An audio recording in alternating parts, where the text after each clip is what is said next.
Analysis of complexes. Complexes को हम लोग किस तरह से डिडक्ट कर सकते हैं, हमें कैसे मालूम होगा कि हमारा कम्प्लेक्स बन गया है या नहीं बन गया है। तो उसके लिए कुछ एनालिसिस के मेथड्स हैं, वो हैं आपके ये 4 methods. First one is method of continuous variation, second one is distribution method, third one is solubility method and fourth one is pH titration method. अब एनालिसिस मेथड्स को करने से पहले हमें क्या एस्टिमेट करना है, हम कौन कौन से पैरामीटर्स जो है वो एस्टिमेट करेंगे। तो वो है, हमें 2 तरह के पैरामीटर्स हम लोगों ने देखने इन मेथड्स को यूज करके। तो first one is stoichiometric ratio. Ratio हम लोगों ने किसकी देखनी है, लाइगेंड और मेटल की, या फिर आपका डोनर एंड एक्सेप्टर की। एंड सेकंड चीज जो हम लोगों ने देखनी है वो है आपकी स्टेबिलिटी कांस्टेंट ऑफ कम्प्लेक्स, यानी कि हमारा जो कम्प्लेक्स बना है वो कितना स्टेबल है। तो इसके लिए हमें ये 4 मेथड जो है, method of continuous variation, distribution method, solubility method and pH titration method, ये हम मेथड्स जो है यूज करके कम्प्लेक्सेस को एनालाइज करेंगे। तो इसका जनरल प्रोसीजर क्या है? जनरल प्रोसीजर के लिए आपको ये आपके कम्प्लेक्सेशन की एक इक्वेशन है हमारे पास, m plus n a gives m a n, यानी कि आपका m है हमारा पास मेटल, a है हमारे पास जो लाइगेंड लगा हुआ है वो, और जो दोनों मिलके कम्प्लेक्स बनाएंगे वो है हमारा m a, and n is the number of ligands, कि आपने कितने नंबर ऑफ लाइगेंड्स लगाए हुए हैं वहां पे।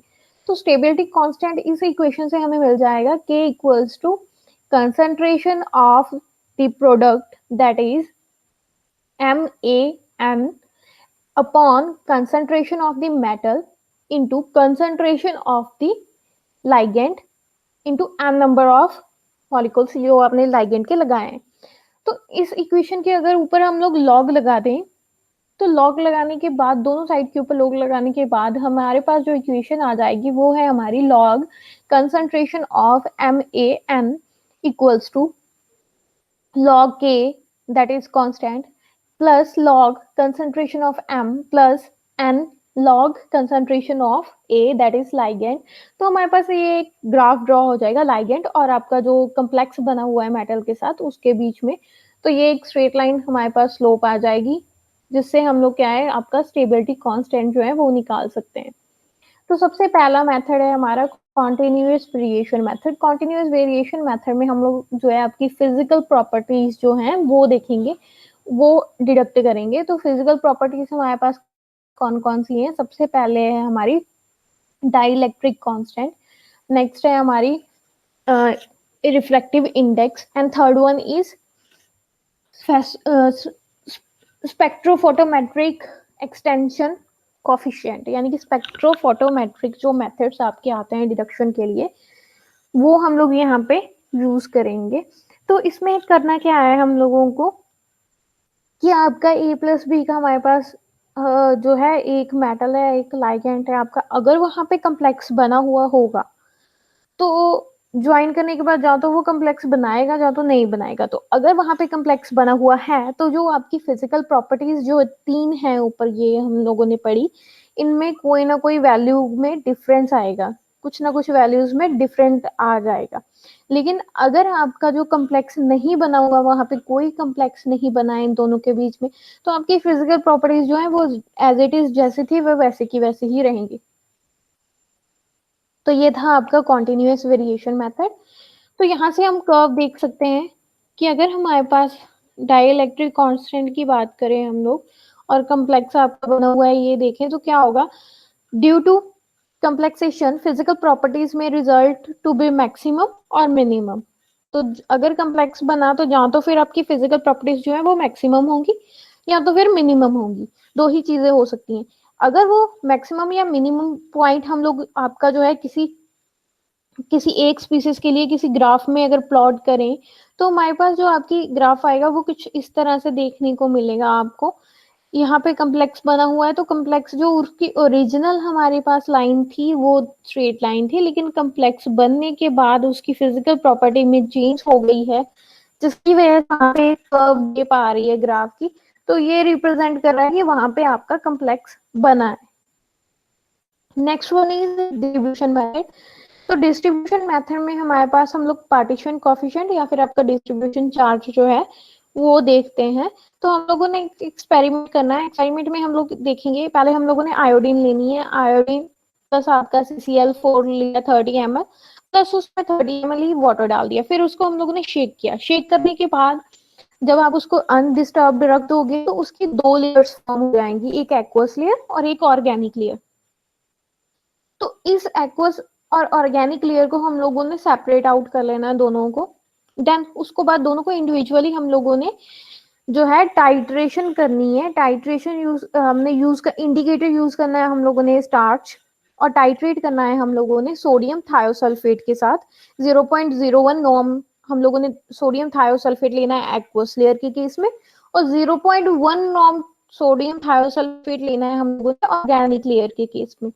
तो इंडिकेटर यूज करना है हम लोगों ने स्टार्च। तो इसके बाद जो आपकी आयोडीन कंसंट्रेशन एक्वस लेयर में कितनी है और ऑर्गेनिक लेयर में कितनी है, ये हमें पता चल जाएगा टाइट्रेशन की हेल्प से। जब वो आपका जो स्टार्च इंडिकेटर है वो ब्लू कलर शो करना शुरू कर देगा, तो वहां से हमें एक इक्वेशन मिल जाएगी, K equals to concentration of K positive I3 negative upon concentration of I2 into concentration of K positive I negative। तो उसके बाद अगर हम सेकंड चीज देखें, सेकंड एक्सपेरिमेंट हम लोगों ने जो है क्या देखना है कि आयोडीन प्लस आपका CCl4 30 ml plus potassium iodide, हम लोगों ने इस बार हम लोगों ने वाटर की जगह इसमें पोटाशियम आयोडाइड यूज किया है। तो उसके बाद हम लोगों ने इसको प्रॉपर्ली शेक करना है। शेक करने के बाद अगेन सेम ऑर्गेनिक और एक्वस लेयर जो है सेपरेट आउट करके हम लोगों ने जो है टाइट्रेशन करनी है। किसकी इसकी आपके 0.1 नॉर्म सोडियम थायोसल्फेट लेकर और स्टार्च एज ए इंडिकेटर लेकर हम लोगों ने टाइट्रेशन करनी है, और हमें ये पता चल जाएगा कि आयोडीन और पोटाशियम आयोडाइड का कॉम्प्लेक्स बना है या नहीं बना है। Next one is third method, solubility method. Solubility method में आपका हम लोगों ने क्या करना है, हम लोगों ने ये देखना है कि कॉम्प्लेक्स बनाने से आपकी सॉल्युबिलिटी इंक्रीज हो रही है या फिर डिक्रीज हो रही है। तो उसके लिए ये एक्सपेरिमेंट हम लोगों ने यहाँ पे किया है। हम लोग कैफीन के साथ आपका जो ड्रग का कंसंट्रेट, कोई भी आपकी ड्रग है उसका कैफीन के साथ कॉम्प्लेक्स बना देंगे। कैफीन के साथ कॉम्प्लेक्स आपका जैसे कि आपका पाबा है या एजिटेट है या पाबा के साथ जब उसका कॉम्प्लेक्स बनता है उसको हम लोग शेक करें। शेक करने के बाद उसको फिल्टर आउट करना है। फिल्टर आउट करने के बाद उसको एनालिसिस करनी है उसकी, उसमें कितना ड्रग कंटेंट है गया हुआ है, कि ड्रग ने कितना कॉम्प्लेक्स बनाया है आपके कैफीन के साथ। तो उसको हम लोग इस रेशियो से आप रिप्रेजेंट कर सकते हैं, K equals to concentration of PABA caffeine upon concentration of alone PABA and into concentration of caffeine. तो हमें यहाँ से ग्राफ मिल जाएगा कि जैसे आप देखो सॉल्युबिलिटी पाबा की जो है एक टाइम पे आके एक कॉन्सेंट आपका सैचुरेशन पॉइंट आ जाता है अगर पानी में पाबा को डिसॉल्व करें तो। लेकिन जब वहां पे कम्प्लेक्स बन जाएगा, कम्प्लेक्स करने के बाद उसकी जो सॉल्युबिलिटी है वो इंक्रीज हो रही है या डिक्रीज हो रही है, ये हमें यहाँ पे डिक्लाइन इन ग्राफ से रिप्रेजेंट हो रहा है कि उसकी जो कम्प्लेक्स जब ज्यादा बन जाएगा तो उसका सॉल्युबिलिटी डिक्रीज हो जाएगी। Next one is pH titration method. PH titration method में हम आ जाएगा कि हमें ये पता चलेगा कि पीएच में कितना चेंज आया है, हम पीएच डिटेक्ट करेंगे। तो हमें यहाँ पे क्या करना है, एक्सपेरिमेंट है हमारा कि ग्लाइसिन का सॉल्यूशन लेना है 75 ml, उसको टाइट्रेट करना है हम लोगों ने NaOH के साथ।